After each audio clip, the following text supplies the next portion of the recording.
Mais tout d'abord, en ce début d'heure, on voulait soulever une question.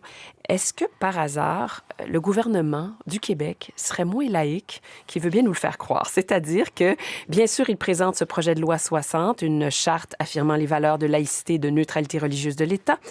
Mais est-ce que, fiscalement, on pourrait pas dire que l'État québécois favorise pas mal plus l'avancement de la religion que la laïcité? C'est un sujet qui est un peu dans l'air depuis le début de l'automne, je dirais. Il y a plusieurs articles qui ont paru et il y a deux auteurs, d'ailleurs, de ces articles-là qui sont devant moi. D'une part, Francis Veil, journaliste au quotidien La Presse. Bonjour. Bonjour. Spécialisé en économie et finances. Juste pour vous donner une idée, il a signé un papier extrêmement intéressant et fouillé le 20 septembre qui s'intitulait « Le chocolat n'est pas laïque ». On va vous dire pourquoi tout à l'heure. Et aussi Luc Grenon, bonjour. Bonjour. Professeur de droit à l'Université de Sherbrooke, qui lui aussi a écrit là-dessus tout récemment dans l'actualité. Et entre les deux, Sœur Claire Aude. Bonjour, Sœur Claire. Bonjour, Mme Perrin. Ancienne trésorière de la Congrégation des Sœurs de la Providence, gestionnaire de formation. Vous avez un MBA, Sœur Claire. Oui. Et êtes-vous encore active comme gestionnaire pour la communauté? Oui. Pas pour la communauté, mais pour les œuvres de la communauté. Pour les œuvres de la communauté. Mais d'abord, je vais demander peut-être à Francis Veil de nous dire comment il est arrivé à ce constat que finalement, l'État encourage plus la religion que la laïcité, on pourrait le dire comme ça, fiscalement en tout cas. Oui, bien, alors d'abord, ce qu'on constate, c'est que les dons qui sont... Alors, donc, c'est ce que j'ai voulu savoir du côté fiscal, comment l'État, parce que toute la question du port du voile, je me suis demandé comment l'État, comment le fisc encourage la pratique de la religion. Alors donc, tout ce qui concerne les dons, j'ai calculé combien de dons, en fait, j'ai été voir combien de dons sont versés par les particuliers et on sait bien que les dons sont l'objet, en fait, donne droit à des crédits d'impôt assez importants, à peu près 50 % là.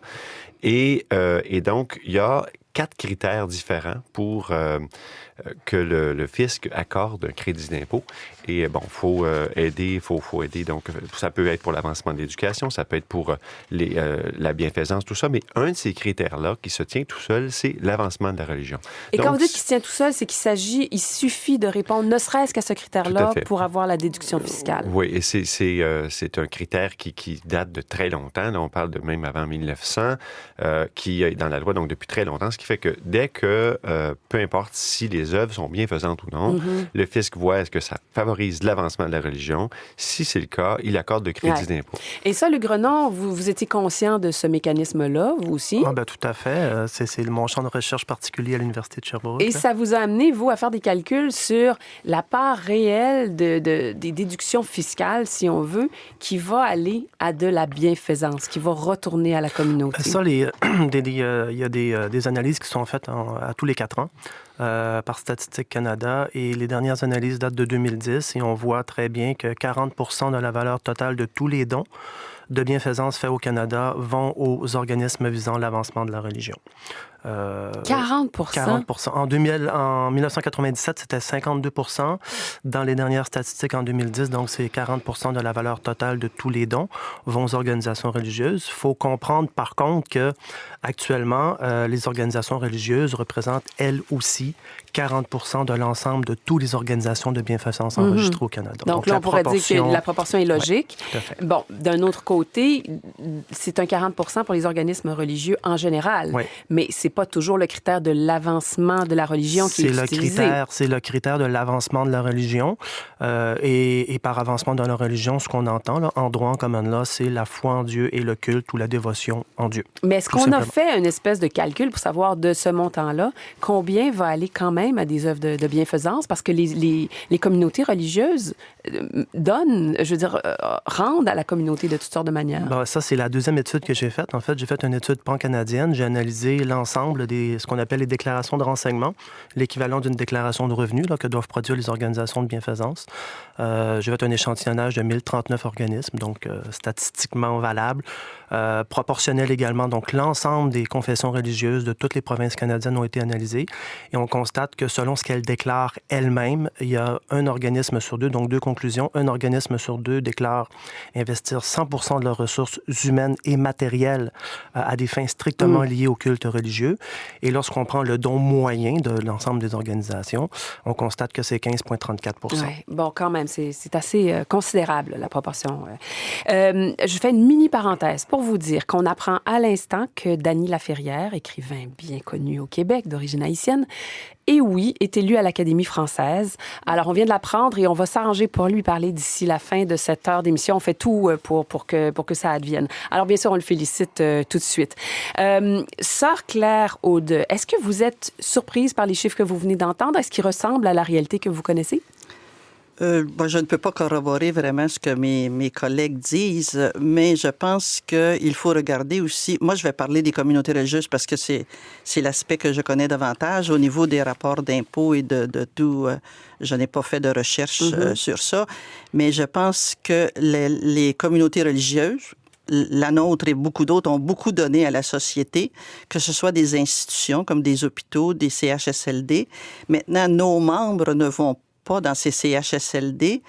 Nous sommes, de par la loi des services de santé, des services sociaux, l'article 96, nous pouvons avoir nos infirmeries, mais ce sont les communautés religieuses qui paient les salaires et tout pour entretenir, pour soigner nos aînés malades dont le nombre de soins augmente à chaque année parce que nous sommes le reflet de la société et notre société est quand même assez vieillissante au Québec. Sœur Claire, ce que je comprends dans ce que vous dites, c'est que oui, vous donnez à la communauté, mais en plus, vous faites faire des économies en quelque sorte en vous occupant vous-même de vos membres vieillissants. De quelques centaines de millions au gouvernement du Québec en prenant soin de nos sœurs parce que au Québec, il y a beaucoup de sœurs aînées, comme des frères et des pères, et c'est à la charge des communautés religieuses. D'accord. Et aussi toutes les œuvres que nous faisons à chaque année dans les différentes corporations que nous avons. Encore là, c'est des 100 000 et des 100 000. Juste une corporation, j'ai vu 7 pages de 25 lignes et ce ne sont pas des 100 $ qui sont donnés. Et nous privilégions pour notre mission, ce sont des pauvres, des gens qui ne pourraient pas avoir d'aide de grands organismes et qui sont moins reconnus, mais qui sont suivis aussi par la communauté avec les documents qu'ils nous donnent, puis les visites que nous faisons aussi pour les supporter aussi humainement parlant. Oui. Et puis, d'une façon chrétienne aussi, parce que nous sommes des religieuses chrétiennes. Vous prêchez très bien pour votre paroisse, c'est le cas de le dire. Et ça semble très crédible que les Sœurs de la Providence ont vraiment un ratio de retour à la communauté qui a l'air important. Mais quand vous entendez dire qu'il y a de nombreux organismes religieux au Canada, au Québec, qui vont invoquer simplement l'avancement de la religion pour financer à même des revenus fiscaux, des crédits d'impôt, entre autres, pour financer simplement des lieux de culte et l'opération des lieux de culte, est-ce que vous êtes à l'aise avec ça? Bien, moi, je ne peux pas corroborer, je vous l'ai dit, je vous le répète. Ce que mes collègues ont dit, je n'ai pas fait de recherche spécialisée dans ça. Mais si c'était vrai, parce que ça semble assez fondé. Là, on parle d'études universitaires, puis tout simplement d'analyse de données ouvertes au grand public. Là, il s'agit de regarder des déclarations, puis... Parce que la religion, normalement, là, dans un certain encadrement, c'est supposé aider les autres. Moi, c'est ma conception de la religion. Alors, si on n'aide pas les autres, parce que c'est supposé, il dit la foi, mais la foi sans les œuvres, c'est une foi morte. Alors, normalement, dans la religion catholique, là, puis pas parce que je veux prêcher pour ma paroisse, mais je me dis, c'est la conception, c'est la philosophie d'aider les autres. Et c'était notre philosophie dans les communautés religieuses aussi. Bon, vous dites deux choses. Vous dites la foi en soi aide les gens, mais la foi sans œuvre, ce n'est rien. Alors, mais il y a quand même, est-ce qu'on peut départager, Francis Veil et Luc Grenon, les organismes qui vont effectivement seulement financer la foi et aucune œuvre? Est-ce qu'il y en a Moi, je pense qu'il faudrait quand même simplement juste faire état de combien est-ce que c'est d'argent par année. Là. On parle de alors tous les lieux de culte sont exemptés de taxes foncières, pas pleinement 100%, mais une grande partie d'exemption de taxes foncières. Pour ce qui est des dons aussi, il y a une exemption aussi de TPS, de TVQ, et aussi pour pour ce qui est des logements, les religieux bénéficient d'exemptions. Tout ça mis ensemble là, pour les Excusez-moi, Québécois. exemption de TPS TVQ sur quel genre de TVQ, biens? sur toutes les fournitures sont détaxées. Donc, les crédits taxes de TVQ n'ont pas à payer pour une partie des crédits taxes de TVQ. Et quand vous dites les fournitures, est-ce qu'on parle des objets religieux? De toute fourniture. Je reviendrai sur les objets religieux si vous voulez, mais je veux simplement dire qu'au total, les Québécois versent à peu près 170 millions de dollars par année pour les organisations qui sont à vocation religieuse. Alors, quelle portion de ce 170 millions-là va à des organismes qui sont strictement religieux et qui ne font que leur propre vocation, ne pas à l'extérieur? Je ne pense pas que ce soit le total.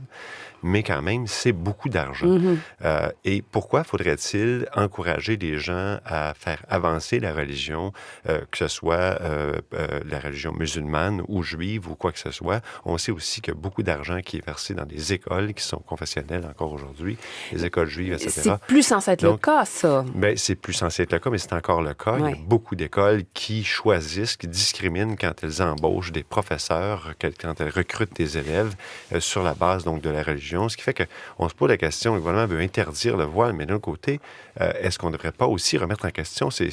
Moi, je ne suis pas contre du tout que les gens pratiquent la religion ou que des gens fassent des dons, mais pourquoi faudrait-il encourager, qu'on encourage des œuvres de bienfaisance ou l'éducation, je n'ai pas de problème, mais en cette époque, aujourd'hui moderne, pourquoi faudrait-il favoriser l'avancement de la religion? Par rapport à des organismes laïques, par Tout exemple. à fait, exactement. Le grenon, c'est le mot bienfaisance qui est le mot-clé dans tout ça, là, Oui. et qui a le dos large parfois. Comment vous diriez ça? Bien, c'est-à-dire que la bienfaisance, je vais vous donner deux conceptions. La conception juridique, c'est 4 fins de bienfaisance reconnues.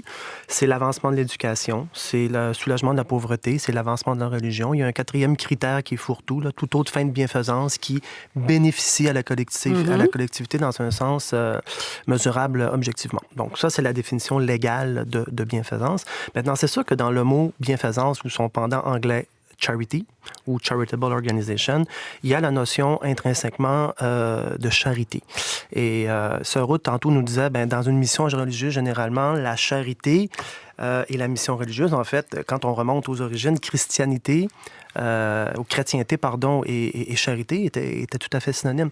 Donc, il est vrai que à la base, fondamentalement, le fait d'être charitable, de faire de la bienfaisance et d'apporter des bienfaits à la collectivité faisait partie de la mission centrale des organisations religieuses. Et c'était particulièrement vrai en 1930 lorsque la mesure fiscale pour favoriser les dons de bienfaisance a été introduite au Canada. Dans les débats parlementaires, on en parlait, les organismes chrétiens, par l'acte direct, chrétiens plutôt catholiques, ainsi que les organismes protestants plutôt par la forme de dons, étaient hyper actifs au niveau de l'aide aux plus démunis, entre autres choses. Puis là, maintenant, vous le dites au passé, qu'est-ce qui a changé? C'est que, comme je vous dis, c'est que l'argument de dire, généralement, ça fait partie de notre mission principale, de notre mission intrinsèque. Par définition, les organisations religieuses sont charitables. On le voit beaucoup dans la littérature scientifique et également dans les croyances populaires, ça. Moi, l'étude que j'ai faite, c'était de valider ça. Il suffit pas de dire, il faut quand même aussi démontrer. Et ce qu'on constate, malheureusement, c'est qu'il y a une très grande dichotomie. Il y a des organisations religieuses qui sont encore hyper actives, ça faut le dire, sur le plan de la prestation de services sociaux. Il y en a plein.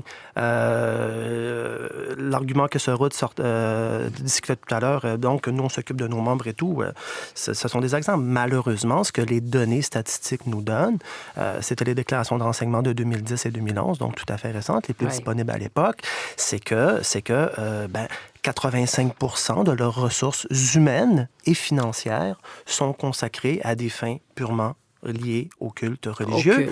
Et un organisme sur 2 déclare n'en procurer aucun. Donc, ceci étant dit, on pourrait faire la même enquête 20 fois et ça donnerait les mêmes résultats étant donné l'échantillon que j'ai utilisé. Seurat? Bien, moi, j'aimerais vous dire que pour la TPS et la TVQ, dont M. Veil a traité tantôt, nous la payons. Bien, on est remboursé à 50%. C'est à 2 tiers. Un remboursement de 66%. Peut-être. Les remboursements de TPS-TVQ pour les organismes de bienfaisance, c'est le 2 tiers. Est-ce que... À tout Les événement, c'est communautés, ça. en tout cas, nous autres, c'est 50.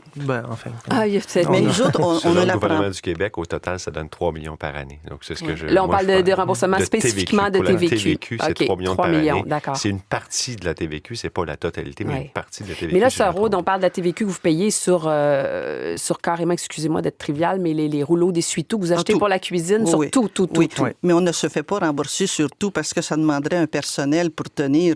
Soit on va s'acheter un manteau, on la paye, mais on n'est pas remboursé. On se fait rembourser sur les pièces justificatives, puis les grosses, quand on fait des rénovations, puis des factures qui en valent la peine. Une nouvelle télé pour la salle commune de votre monastère, Bien, il faut que par ça exemple. soit assez matériel pour ne pas perdre de temps à récupérer des dollars quand ça coûte plus cher Ouais, de une les nouvelle récupérer. télé, ça commence à être significatif. Mais c'est Puis, je voulais dire aussi que pour les taxes foncières, je ne sais pas pour les églises, mais pour nous, la taxe foncière, on la paie, c'est 80 sous du 100 $ d'évaluation de la valeur du terrain. Oui, ce qui n'est pas beaucoup.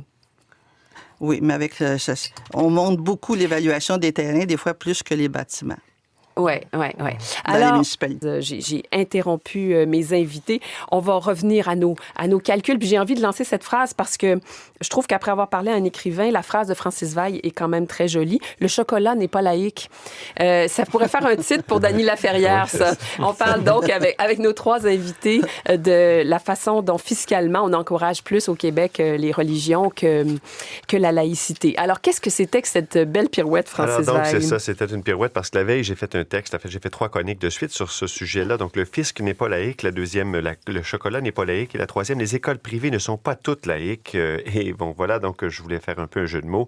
Et le chocolat n'est pas laïque, c'est parce que on a découvert que les Juifs, alors c'est particulier parce que les 2 mois qui précèdent la Pâque juive, donc le chocolat cachère importé est complètement exempté de droits de douane et de taxes de vente, donc les 2 mois qui précèdent. Et à chaque année, donc, on doit, vu que la Pâque change de date à chaque année, le gouvernement, donc, encadre le moment où tout ça c'est exempté de douane. Et non seulement donc le chocolat, mais aussi la confiture, les olives, les croustilles, la margarine, en fait, tous les éléments courants qui sont Ça fait rire, importés Sœur Claire. pour la fête Pourquoi juive ça vous fait rire, Sœur bénéficient de Claire? ces avantages-là. Donc, ça c'est depuis les années 60 que c'est comme ça, voilà. Pourquoi ça vous fait Mais c'est rire en parce que terminant? je l'ai lu, oui, parce que je lis M. Veil.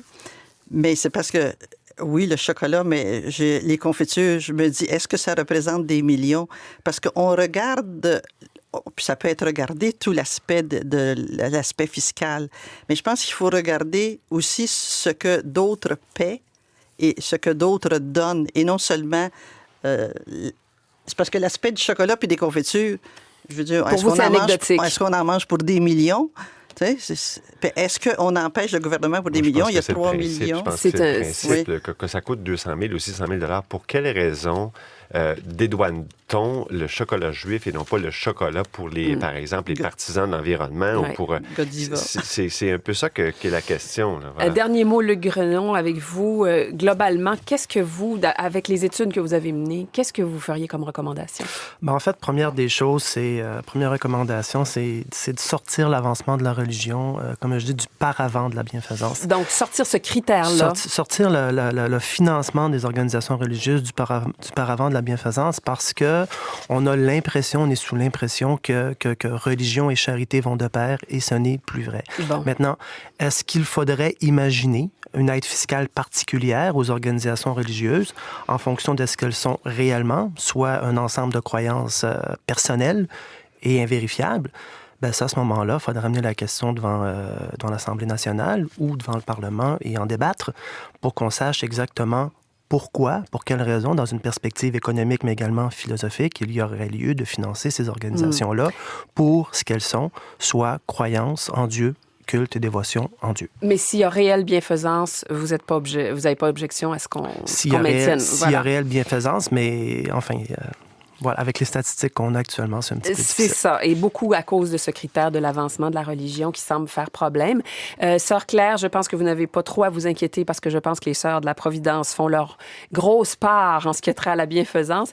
Je vous remercie beaucoup d'avoir été là ce matin. Excusez le découpage un peu particulier de cette discussion-là avec l'intervention de Dany Laferrière. Donc, Sœur Claire Aude, ancienne trésorière de la Congrégation des Sœurs de la Providence, gestionnaire de formation, Luc Grenon, professeur de droit à l'Université de Sherbrooke et Francis Veil, journaliste au quotidien La La Presse, spécialisée en économie et finance. Un grand merci tous les trois. Merci beaucoup.